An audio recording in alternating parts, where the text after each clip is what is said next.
حضرت اسامہ بن زید رضی اللہ عنہ نے بیان کیا کہ نبی کریم صلی اللہ علیہ وسلم نے فرمایا، میں جنت کے دروازے پر کھڑا ہوا تو وہاں اکثر داخل ہونے والے محتاج لوگ تھے اور محنت مزدوری کرنے والے تھے، اور مالدار لوگ ایک طرف روکے گئے ہیں، ان کا حساب لینے کے لیے باقی ہے، اور جو لوگ دوزخی تھے وہ تو دوزخ کے لیے بھیج دیے گئے۔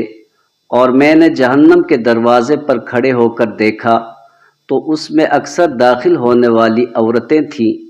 صحیح بخاری حدیث نمبر 6547۔